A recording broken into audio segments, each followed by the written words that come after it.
पूजो हिजड़ा खाने बोले ना ना ना तू नु बाहर रह देवरा तो घर ही बा। अरे आज हम मन मन मना के देवरा तो बोल का बरबे तोरा रे रोज रोज के ही ड्रामा बढ़ाओ ड्रामा रे ड्रामा इजा ड्रामा पता चलो त का के ड्रामा बढ़ाओ रोज भी क्या बता मन कर त का कइल जाई मेरा रूप हतरी राजा रोज भी क्या बता अराव रहन तने को स्वभाव सहात में ना ना उल्टा सीधा हाथ चलावता ए राजा जी हां का तरीके से कैसे कि नहीं तने को रहने सोना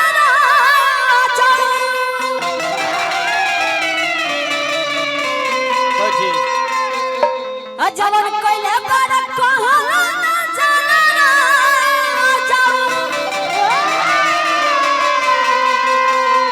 आ कहा बुझला ना अरे बहुबा अरे करी होया सैया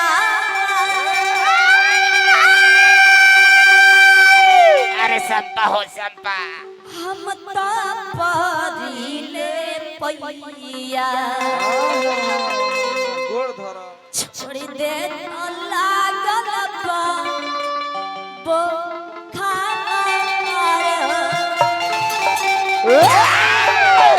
बाबा आई मैजिक से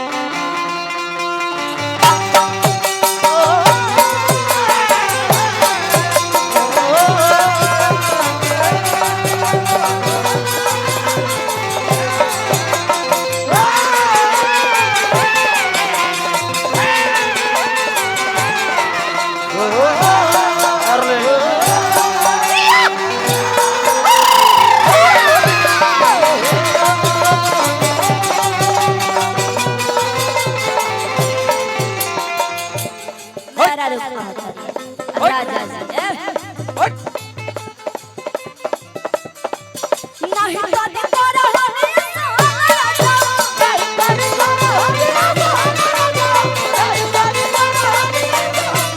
ए राजा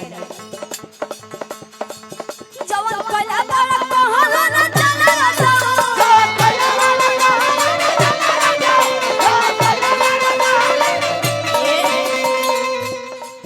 काहे बुझला ना बतिया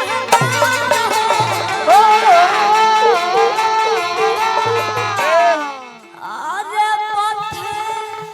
ओ माई करी हुआ सैया अरे बच्ची हो मुंड बनता बड़ी दर्द पथे करी हुआ सैया हम तो परिले भैया छोड़ी दे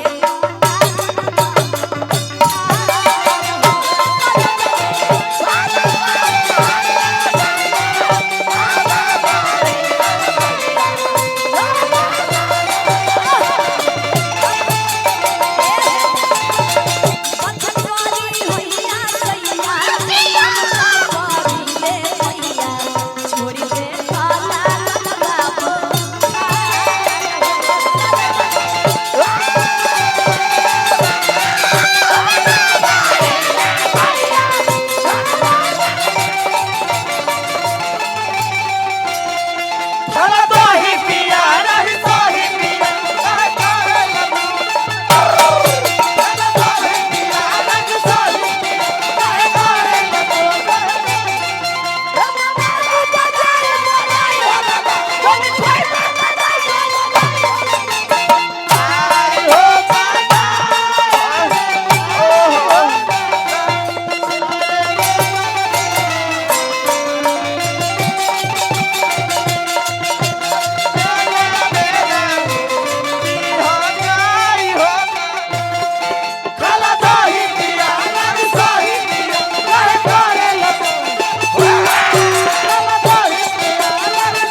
कहता